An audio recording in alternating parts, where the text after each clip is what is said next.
and welcome to American Amnesia. I'm your host, Cliff Garner. And for the next couple episodes at least, I'm going to talk about Antifa and BLM and these kinds of movements and some of the ramifications, some of the issues regarding them. And also a little bit about Charlottesville and some things on that. Everybody is preluding everything they say with, well, I'm not a racist in some way, shape, or form, whether they're on one side or the other, and they're all virtue signaling to one another. I am not. I've never been a racist. I don't intend to become one either. And not only that, my background is entirely European anyway. So, you know, we can ask that question that well, I have plenty of Native American blood. I mean, can I be racist? According to certain victimization charts, you know, I'm ranking pretty high. So as far as it goes, the whole issue is actually getting to be silly. There are real racists. Let's say that, though. I lived in Jacksonville, Illinois. I've seen the Klan. I've never been afraid of them. I used to argue with them. But the thing is that they're not what they were. They are not even close with the way that they were. And as far as it goes, this is just another echo chamber. And we're seeing a lot of these Antifa and BLM and other wacky groups. And actually they're whack jobs. I mean, these people are they're not right upstairs. They also need a bath. But at any rate, the thing is that they're tearing down these Confederate statues, and already they're starting to talk about going after George Washington, and you know, I mean, bring it up, right? Trump brought it up in his speech, and there it is. They're talking about George Washington and Thomas Jefferson, Teddy Roosevelt. They're talking about taking Teddy Roosevelt of New York, the Museum of Natural History, which is basically the museum that was the model for the movie Night of the Museum. And there you go. I mean, the cry bullies, you give them one little space, and they take a lot more than they're given, and they will keep going. There's no end to their demands. That's one of the few things that they got right out of Rules for Radicals. They figured out that if they kept making bigger and bigger demands, that sooner or later they might get shut down, but they'll take something. And that's really what they're doing. They're pushing the envelope as far as they can push it, and they'll just, you know, take whatever they can get. And if they don't get everything they want, they'll take what they got and they'll keep pushing for what the rest of it is. And that's what they're going to do. That is the plan.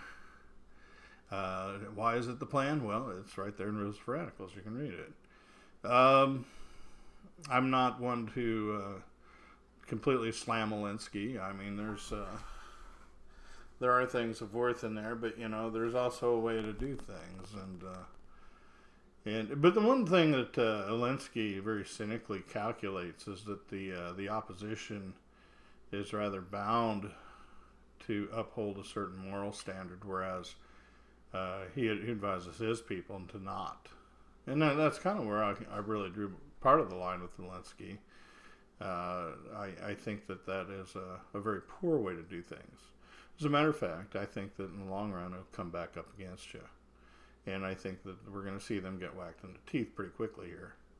They're pretty well self-inflated, and the egos there are beyond measure. But their resilience is poor, and they don't meet resistance very well. They meet it with violence and very little else.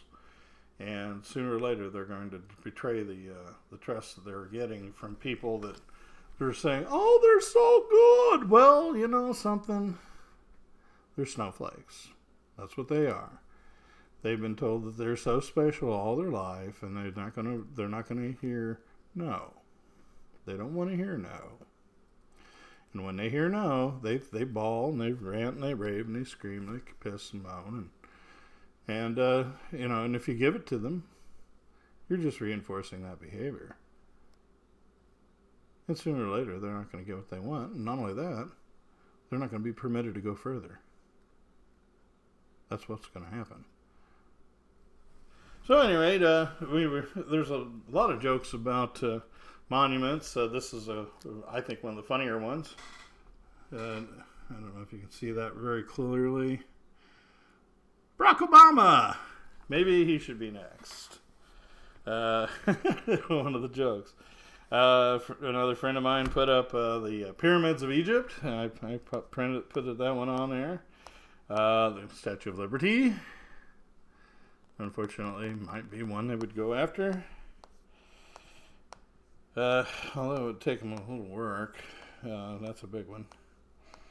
And there's some other things there.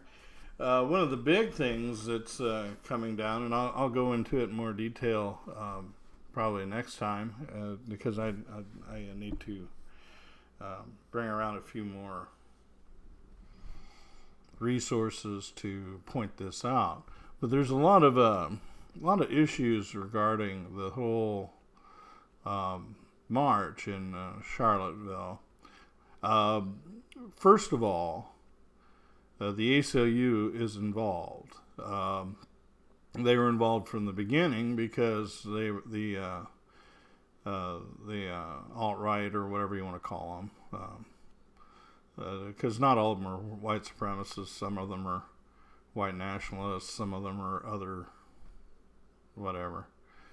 But there was a modicum of Nazis, and at least there was a couple people waving the flag. And there was, I think it was like 50 KKK people that came in their little pajamas and stuff. And the rest of them were kind of, well, I don't know. There was another group, but I'm not familiar with all of them. There's another one that's a white supremacist group, something workers, I think. I don't remember the name. And they sound more socialistic. In fact, they are, and that's the thing. Everybody says, well, they can't be socialist of the right wing. Well, yeah, they can. There's nothing in the concept of socialism as a political economic philosophy that says that, for one thing, that you can't limit to the borders of a country, which would be national socialism, or to be racist. I mean, Karl Kautsky, who was basically Marx's, I don't want to say successor, but he was the preserver of the pure, right, the so-called pure Marxism. He was kind of the person that attacked people that deviated from the Capital and all that kind of stuff. He was also one of the fathers of social democracy. Actually, I shouldn't say that. He was democratic socialism, not so much social democracy. He wanted to bring about the dictatorship through votes. But at any rate, he was anti-Semitic himself and wrote a book called "Are the Jews a Race?" And he presented a lot of the same things that the SS did with skull shapes and all that kind of garbage. So people want to put all this extra.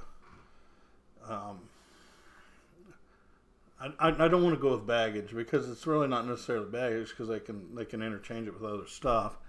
But they want to embellish socialism with a certain veneer of purity, and there is none. Socialism is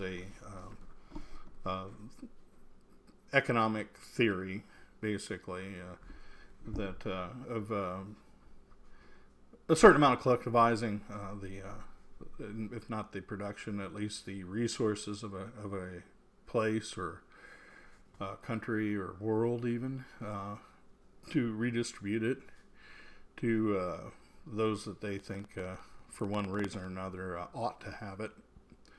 And if you think about it, I mean, that's what kings did all along. They took money away from people and put it where they wanted it all the time. I mean, were they sometimes right? Well, yeah, of course. I mean, that makes a good king, right? And a bad king is the one that takes the money away from people and squanders it on his own self, or wine, woman, song, or whatever.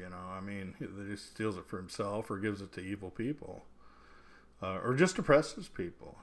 We can get into things like the mandate of heaven and everything else. When we start talking about things like along this lines. I mean, it could have great ramifications, but it also could be actually quite meaningless. Really, I mean, it's money, or goods and what have you. It's the resources. A lot of people think that cash is the end-all, be-all, of what goes on with government and stuff. And one of the things that if you look into elite theory, you find that the necessity of cash being the means of determining rank or position or power, and what translates into power. That need not do that. I mean, you look at a guy like old Mayor Daley, and he lived in a very humble home in the south suburbs of Chicago. Actually, the southern parts of the city. Was it Breckenridge, or no, not Breckenridge. It's not Brooklyn either. But it's down there by Comiskey, and just a little, neighborhood section there. It's township, under the jurisdiction of the city. It is inside the city limits. Like Cicero is. Cicero is part of the city. And at any rate, but he lived in a very humble home, but it was guarded, well guarded. There was nobody that was going to blow him away in his sleep or anything. They would have had to bring a small army to do that. But I mean, he didn't live in the best of neighborhoods, and so, does it require a big house? No, it doesn't require a lot of property, doesn't require a lot of money. What he had was the ability to give people access. But you get people like the Clintons who knows what they did with that $10 billion that they stole from Haiti. But they have, it's probably somewhere in Swiss bank or something. But they have millions and millions and millions and millions, opulent amounts of money. As far as it goes, I mean, she's pals with Madame Rothschild, so there is this dimension to having that money.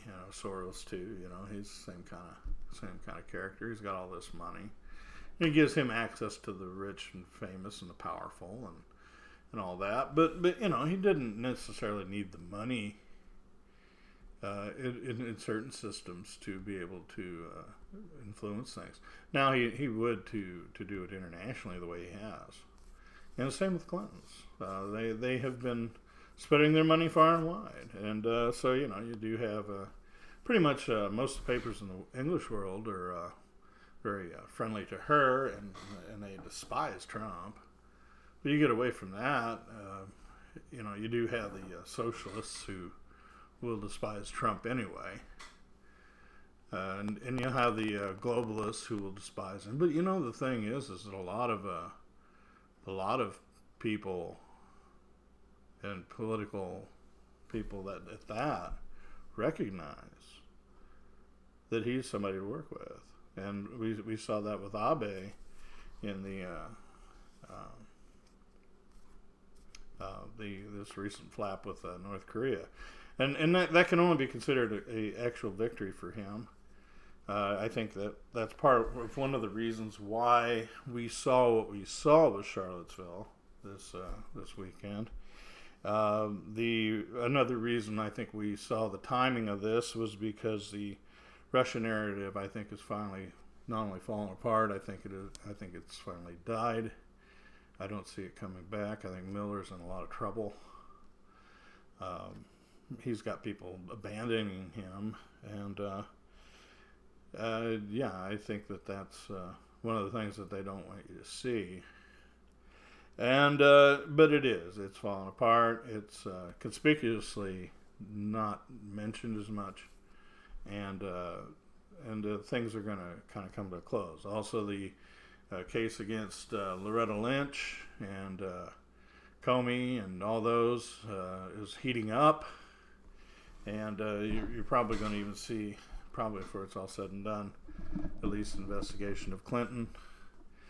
H.A. Goodman, one of my favorite news persons, has been talking about this for quite some time. I think he's right. I really do. And so we come to Charlottesville. Okay. Now, like I say, the ACLU had to sue the city. And forced them, and it went through the courts, and they forced them to allow them to hold the rally that they wanted to do. This Unite the Right, I think it was called. So anyway, that was forced through by the ACLU. This is very similar to what happened in Skokie back in the I guess it was early '80s. I think it was like '81 or something when it finally happened. It went through the courts for a few years. It was very controversial, but the whole idea of a group, of neo-Nazis, marching and especially in a Jewish place like Skokie, was pretty controversial, very controversial. So you have that situation. Now with Charlottesville, we have. Three people in particular that I find of great interest. First of all, you have the governor of Virginia, who is one of the Clintons' money people, Terry McAuliffe. I've been calling him Slimebag McBribery, and that's because he bribed McCabe, who was investigating Hillary Clinton at the time, just prior to the Loretta Lynch tarmac meeting with Bill Clinton. He had given his wife $500,000, $500,000, for her political campaign. It was unsuccessful too, which probably because of the bribery was so well known there, and that's probably also part of why Trump almost won Virginia. Now, McAuliffe, his hostility is obvious, and he's a prick along the lines of Rahm Emanuel. Probably not quite as just mealy mouthed and vicious, but he's definitely I'll reserve the word. But you know what I'm talking about. He is not a nice person. I don't like him. I never did like him, and he's always been a real slimy, scuzzy person. Where you see all these weird money deals coming out of him, and it's like, no, don't do that. And it smells bad. You can smell it a mile away. So at any rate, he was obviously not. He was wanting to cause Trump some harm. Let's put it that way. That's the way I'm looking at it. Now the mayor, his name is Signer, I think is how you pronounce it. Signer. I don't remember his first name. Doesn't matter. Now, he is also a Democrat. He is also very hostile to Trump. He is naming Charlottesville not a refugee, a sanctuary city. And he's pushing for the whole state of Virginia to be a sanctuary state, which will not happen. For one thing, it's way too close to D.C. And the feds, the federal government arms are there, and they won't permit it. It's just they're just being they're making noise, and it's not coming out of their mouths; it's coming out the other end. But anyway, Signer was the one that was probably immediately affected by the permit and everything else. He was probably the one that nixed the idea in the first place, and then he probably got his head together with Governor McBribery and made some kind of a deal. Third person is the deputy mayor. I can't even think of his name now. I'll have that tomorrow. But he is a racist. He's very nasty about white people. He's a black guy. He probably, I understand he's written some pretty nasty things just about everybody. Very homophobic. Just really nasty stuff. I mean, he's tweeted some things that had Trump tweeted, he would have been long gone.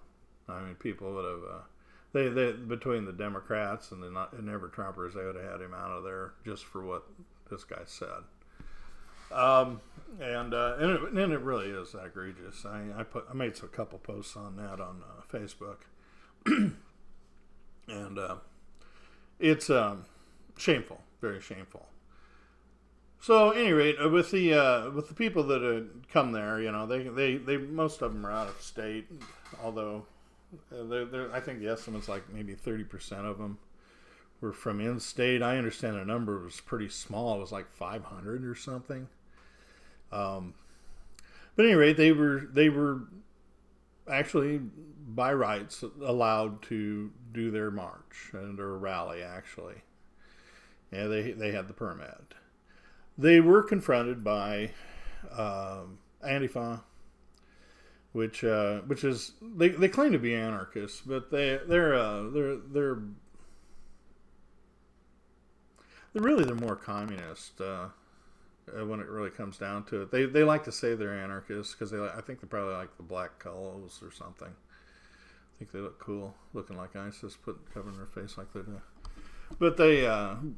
But they're mostly, you know, cry bullies. They're kids that don't have a job, and they're really not looking. They're living off their folks, and they're sleeping in the basement, and they probably smoke dope and don't bathe, and you know, they're your left wing trolls online probably. I would guess a lot of them have been volunteers for Correct the Record and whatever he's got going now, Blue something. And that's another thing I'll talk about soon. What's his name? It's tied to the Pizzagate shit. Anyway, he probably hired some of them out. They're probably tech savvy, but they got useless degrees in social justice kind of crap. Basket weaving, basically. Basket weaving for politically correct idiots. So, anyway, that's really the deal there. And what had happened is that these kids, and most of them came from out of the state. The girl that was killed was from out of state. We don't know, if she was Antifa or what she was. But I understand that some reports are that she was just, she was a bit of an activist, and so she just came. And that's fine. People are allowed to protest. They're allowed to protest. They're allowed to rally. They're allowed to associate and to gather. There's no issue with that. And yes, you can counter protest and you can counter gather and everything else. But by rights, the police keep them separated, and when they keep them separated, there's no problems. Sometimes they have to arrest people for trying to fight, or successfully doing so, or harming somebody, or whatever, bringing weapons, but that's them doing their job, The issue is that somebody, and it had to be one of the three, either Governor Bribery, Mr. Signer, or his tweeting snowflake of a deputy mayor, one of the three would have had to give a stand-down order to the police, because that's what happened. They stood down. And that came out pretty early. A lot of people didn't notice it because they were more... Well, people look at the shiny stuff, right? Oh my God, there's KKK guys running around there. No big deal. It's Virginia. Hello? Okay, so, Byrd was West Virginia. The great Democratic senator that was Hillary Clinton's her mentor, right? Yeah, you know this guy, right? You know this guy, don't you? Senator Byrd. Oh, come on, yeah, Senator Byrd. Well-known senator. Part of the group that voted against the Civil Rights Act was '64. Oh, here's another meme. They're going to take down Colonel Sanders. That's hilarious. I'll have to tell you about cried on that one. Okay, but anyway, the problem really starts with the stand down order, and because of the stand down order, there were acts of violence, and you had Antifa, you had I keep hearing that there was members of By All Means Necessary, but I didn't see any evidence of it. Antifa, you can tell by their flags. BAM, it's harder to say. They wear the black too. But they're basically concentrated in I think it's Minnesota, Minneapolis area. I think Minneapolis, and then San Francisco Bay Area, and I understand that there was some of them where I was at in Santa Cruz. But they live communally, and actually I understand they're more of a cult. And then there was also, of course, Black Lives Matter who showed up. Those three, I've heard their names mentioned. Like I say, I didn't see any evidence of BAM, but I did see very ample evidence of the Black Lives Matter and especially Antifa. Antifa was out in force, and so the three groups or two anyway, they were not stopped, so they threw things and they tangled with people, and there was the usual nonsense really, and that's the way it went. The whole thing was just a mess, and the violence occurred, and that on account of it, I understand that McAuliffe declared a national emergency over the area. Signer forced them to force the white supremacists and whatnot to leave, and gave rally permission to Black Lives Matter and to Antifa. Like I say, I didn't hear anything about BAM, but until just, I don't know. I've heard their name mentioned a few times, but I don't know that they were necessarily there. I didn't see any proof. So we know that that's what happened, and it was then that things get a little mucky. And what they did was, in order to make them leave, they forced them through a narrow area in which they you can see them lined up, and that the Antifa people were throwing bricks and rocks and what have you at them, and then they charged them and they fought, and they were forced to go to their cars, and some of the cars were in areas where they were. From what I heard, now I didn't see much about this. The film record on some of this is kind of scanty, but I understand that some of their cars were being in a certain way molested. They were throwing crap at them or kicking them or what have you, and that getting out was a problem, and that the getting out that sometimes they had to go through crowds and stuff. So when this car flew down a back road, now it hit another car, and another car hit it. There was a hang up there. That's where the girl was killed, and that's where some of the people were injured. There was something like 20 people injured. There's probably about 7 or 8 of them that were from the car.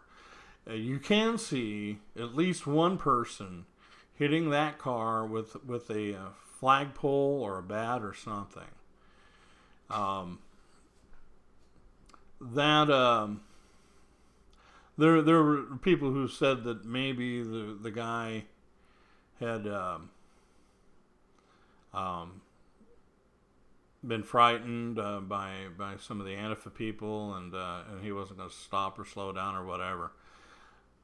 Now there's some issues here, and these are some of the things that we'll look at a little closer tomorrow and possibly the next day. But there may be some question as to the identity of the person who was actually driving the car, because the next thing we see is the car going backwards, and then that's it. We don't see the arrest or anything of the sort. Okay. So our gaps in our knowledge on this are kind of hard to say, but the main issue is the rally had been dispersed. There had been violence done on both sides, and then after the people were sent to their cars and made to leave, one of the cars drove into the group.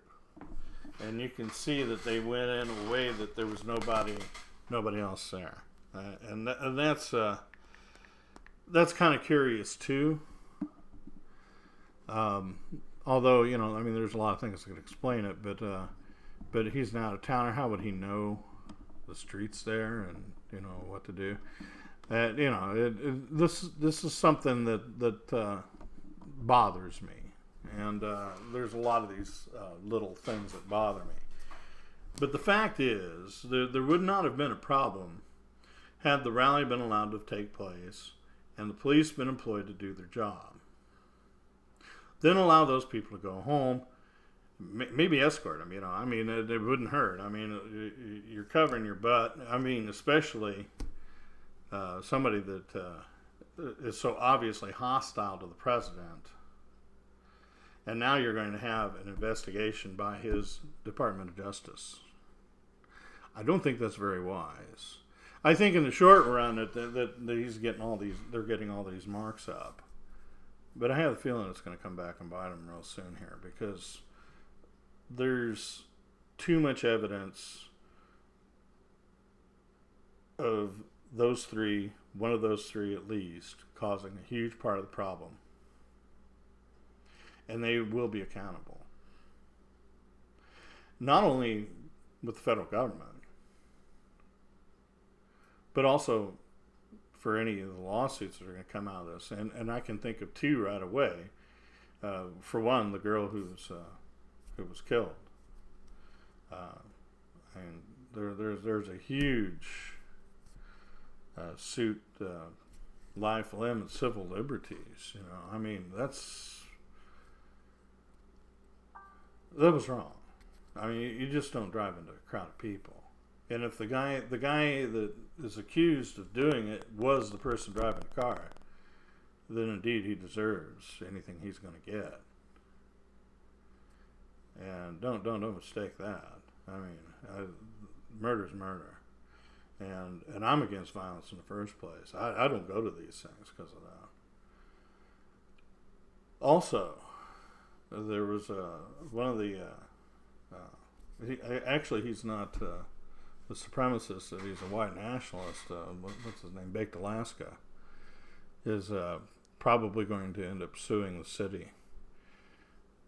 And if not Antifa, if they can find out who did it, on top of that, it might actually get personal. But he was assaulted with either a very highly toxic what they call it, bear repellent, or he was blinded with acid. That's what some people say. And if he's blinded for permanently blinded, then the suit is going to be huge. As it is, it's probably going to be pretty serious just because of the injury that he got out of this. So that is going to be really important here. And those three men, probably all three of them, no matter how you cut it, are going to end up facing not only just scrutiny, but they're probably going to face lawsuits. And the state of Virginia is going to probably get sued to crap.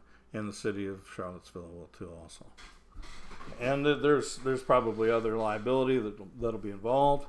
I'd hate to think about the property stuff. I mean, there's going to be quite a bit of that.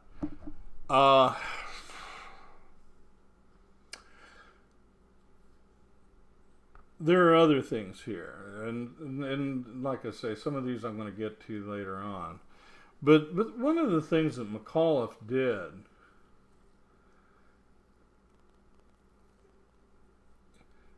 and it doesn't matter if he called the police down, but the police made sure that the ACLU knows that they were told to stand down. This is very important because the ACLU is serious business. And when it comes to the First Amendment, they're very, very good. And they're good at what they do. And I'm not going to knock them on the First Amendment. They've done at least with freedom of speech, they've done pretty good. With religion, they've been kind of partisan. With the press and other things, they can just be terrible. But at the same time, when it comes to speech, they've never messed that up. They get the trust of the left and they get the trust of the right on that. And for good reason, because they have upheld it. And I'm glad they do. Bravo for them. I applaud them. And when they found that out, I mean, this is going to be a very serious problem. They tried to play that down in the news. And the reason they tried to play it down in the mainstream news is because this is going to be a very serious problem for them in the long run.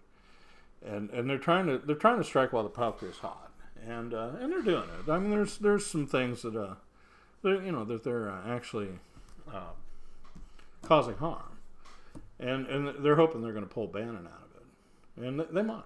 I don't know. I would hate to think so. I mean, Bannon, from what I understand, isn't what they make him out to be.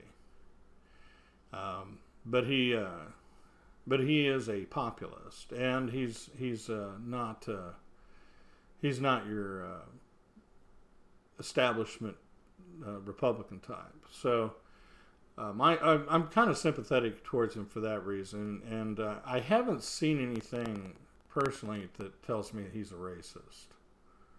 If I had, I wouldn't feel good about him at all. But I haven't seen anything that tells me that. I actually I've seen that that's not really the case. I don't see anything there. Everybody wants to go after Breitbart. Well, that's their problem, really. Breitbart has been, for the most part, a pretty good news service. They've been doing a whole lot better than CNN. And as far as it goes, I get all these snowflakes come on. Oh, you're using Breitbart, you stupid person. And I just delete them. I'm not even going to argue with somebody who tells me that anymore. And they post up stuff from Snopes. Well, screw Snopes. I'm not even going to. Snopes has destroyed its reputation. But I used it the other day. I had a friend of mine who's a liberal, and I don't really think of her as a snowflake, but that I think that she has that guilty notion. Posted something on what is it, the Trump dad being in the Klan or something, and Snopes is like, well, nah, it's not. I mean, maybe with a little more proof or something, it might pan out, but there's not enough proof here, so it's insufficient. And so I posted that when she posted the other, and I had a bunch of them say, "Oh, well, I thought you guys said that Snopes wasn't any good." Well, big deal. There, I need to take this.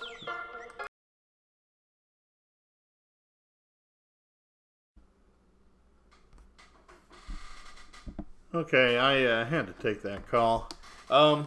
So at any rate, I'll try to wrap up real quick here. The thing that we come to when we come to this these issues about McAuliffe, there's three things that are disturbing outside of the well, actually, including the stand-down order. McAuliffe made two claims, and really three. I mean, the stand-down order is one, and the police confirmed that there was a stand-down order given. It's not exactly clear who gave it, though. Another thing, the Governor McAuliffe made a claim that the white nationalists had brought arms and left caches around the area. Now, on the very front of it, I mean, it's ludicrous. First of all, he claimed that they were all from out of town. If they were from out of town, then they would not have known where to go. I mean, that's just real simple logic. But the police also confirmed that they didn't do that. And the claim that the ignoring of Antifa has been also noted by the police. The police make it very clear that there were two sides fighting. Okay? And that is another thing that has directly contradicted McAuliffe's story. And so what you have is that he is lying for some reason. What is his reason for lying? Who gave the order for the police to stand down? So these things are all going to become very important very quickly. And that's like I say, this scenario is going to crack up really fast, actually. It is going to require Trump to do a good job of pursuing the culprit of the person, the person who drove that car. I mean, there's no getting around that. That person is clearly a homicidal idiot. I mean, you just don't do that to people, no matter what you got going. So that's going to be necessary, and it looks like Sessions is already on it. There is a report that, and we'll look at it a little closer, that in the future here, the Trump administration is looking into Antifa, and that they were talking about, I forget the name of the company, but that they want the names and addresses and stuff of all these people. I really have a problem anytime that something like that comes up. I don't like breaches of our civil rights in our privacy, but Obama's already done it. I mean, just about anything that's on the web has probably already been copied by the NSA. And so since they monitor all emails, they know who everybody is and where they're at and everything else. However, they probably can't use that information without other things to validate their need to use it, need to know, right? They have to have either some kind of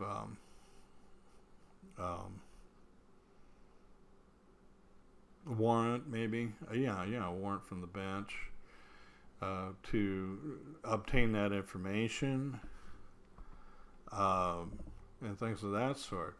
So when they go in and they just mass take this kind of thing, I think that's just terrible. But like I say, Obama's probably already got something going that does that anyway.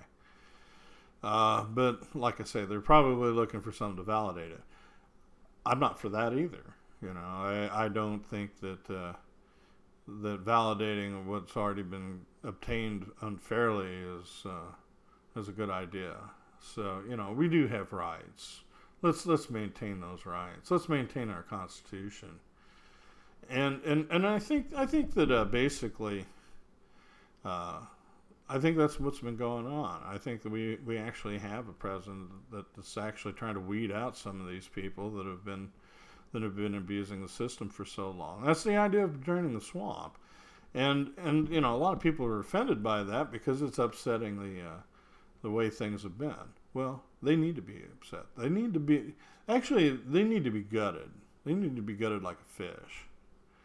The divorce between the elites and the people has made it necessary to literally take back the country. Literally. And if we have somebody that's willing to go in and remove people that have been really just kind of taking from us without giving anything and making life worse here, not to mention, this is what they're doing is costing us an enormous amount of money. And they're just wrapping up the debt, just exponentially. I mean, it's really frightening. That's where this book comes in, right? And this is I've shown it before. Conspiracies of the Ruling Class by Lawrence Lindsay. This is a new book. It was written just before the election, and it doesn't mention Trump at all. But it is mentioning what he could do to actually tame the beast and give it back to us. So here's hoping that it happens. I've got a few others that I'll show here soon, and these I think these are all be very helpful in promoting the idea of what we need to do to reestablish the social contract between the government and the people. This is necessary.